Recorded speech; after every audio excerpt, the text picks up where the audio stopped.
My mom installed spyware on my phone. She regretted it when I gave her nothing to worry about. After my mom caught my dad texting underage girls on Telegram, she bought me a brand new iPhone. A day later, I noticed its screen kept lighting up randomly. Turns out she'd downloaded a spy app that let her see everything. Texts, camera roll, location, when I turned my screen on. That same day, she cornered me in the kitchen, holding her own phone like a weapon. "Why did you tell Jess you were sad? You have nothing to be depressed about." She actually read my text out loud, word for word, in this mocking voice. Said I was seeking attention just like Dad. I smiled, this really calm smile that made her take a few steps back. "You know what? You're right. I have nothing to hide." The next morning, I started texting her everything. And I mean everything. Walking to kitchen, opening the fridge, choosing milk, pouring milk. My phone became a minute-by-minute diary. Breathing, blinking, thinking about breakfast. At first, she loved it. Started bragging to her divorced friends during wine nights. Unlike my ex, I know exactly what's happening. No secrets in this house. But by day 3, her phone was buzzing nonstop. Hundreds of notifications from yours truly. And after just a week, she was already losing it. "Stop texting so much!" she screamed over dinner. I pretended to look confused. "But you said no secrets?"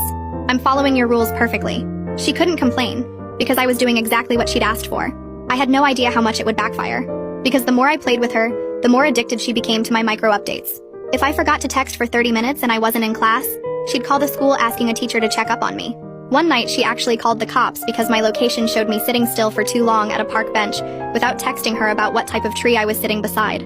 I thought she was trying to teach me a lesson.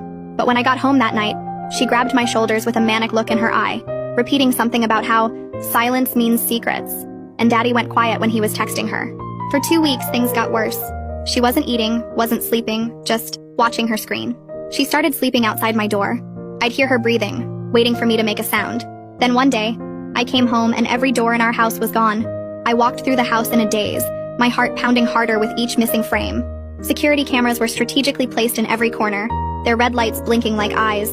She had even placed 2 above my bed, angled directly at my pillow.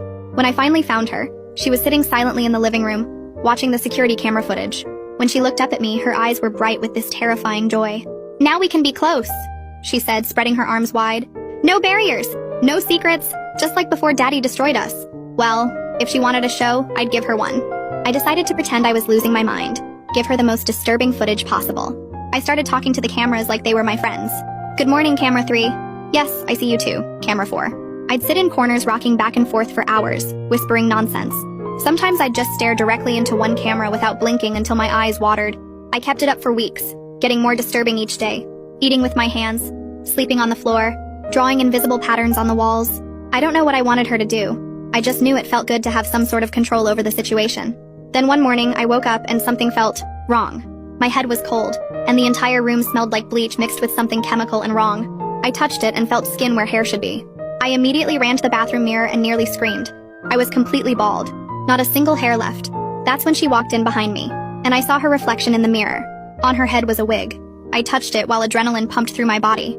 "Mom, is this my hair?" She nodded enthusiastically and smiled. "Now you can't hide anything from me," she whispered, running her fingers through my hair, her wig. Even your thoughts were under that hair. Her eyes were empty. Not Mom's eyes anymore. Something else looking out through her face. She pulled out electric clippers, still humming, still warm. "Your eyebrows are next," she said softly.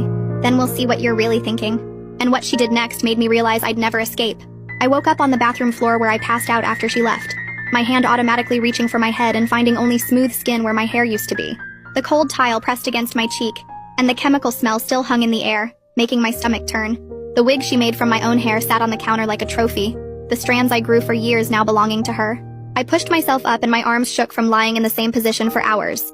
My phone buzzed with a text from her asking why I wasn't responding, and I realized I had maybe 30 seconds before she came to check on me. I grabbed my phone and typed out that I was in the bathroom, then splashed cold water on my face to wake up fully.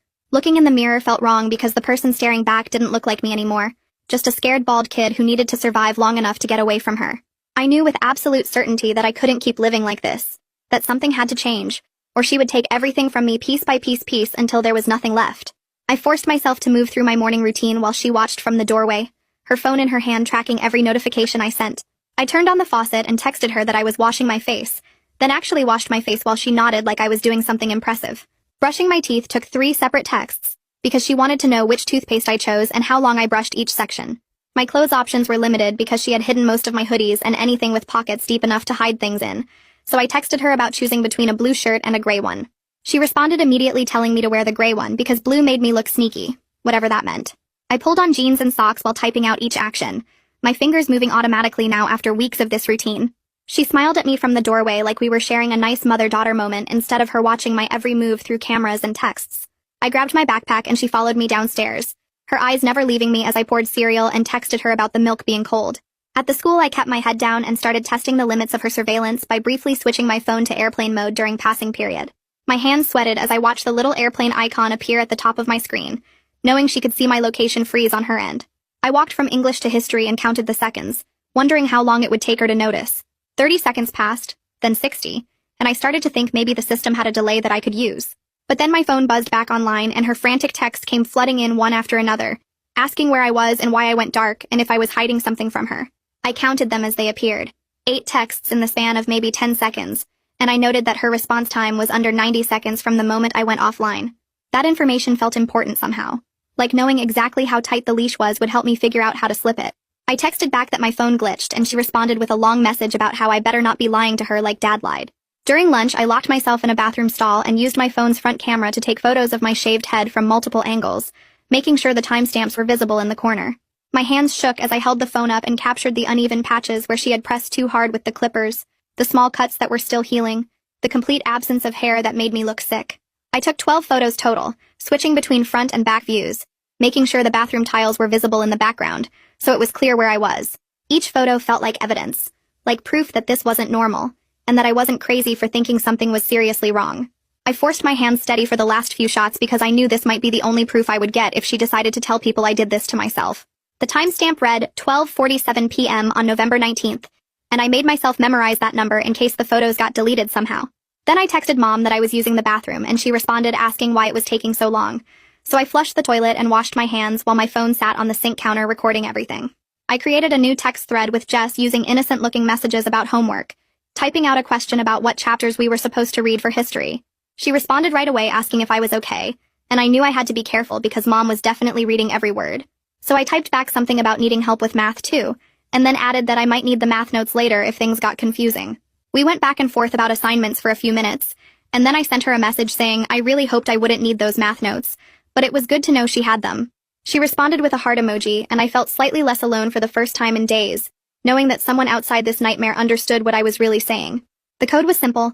I need the math notes meant I was in immediate danger, and she would know to call someone or do something to help.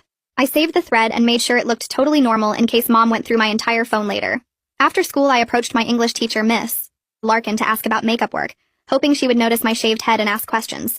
She was erasing the board when I walked up, and when she turned around, her eyes went straight to my head, and her expression changed. She asked what happened, and I opened my mouth to tell her everything.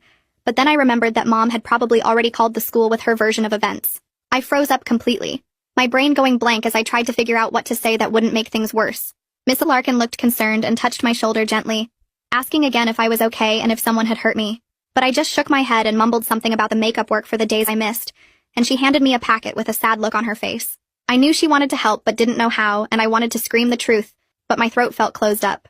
As I walked away, I heard her pick up her desk phone, and I wondered if she was calling someone. Maybe the counselor, or the office. But then Mom appeared at the end of the hallway walking toward me, and I knew any chance to talk was gone. That night, I used the school library computer to research the spy app on my phone, learning that it had device administrator privileges that prevented me from uninstalling it. The search results showed me exactly how invasive the app was, tracking not just my texts and location, but also my keystrokes, my photos, even when I turned my screen on and off. I read through forum posts from other people trying to remove similar apps, and every single one said the same thing. You can't delete it without factory resetting the phone, and even then the person monitoring you would know immediately. I took screenshots of the permissions page showing all the access the app had, then emailed them to myself using a new account I created with a password Mom would never guess. The library was almost empty and the librarian wasn't paying attention, so I spent 20 minutes documenting everything I found about the app and how it worked.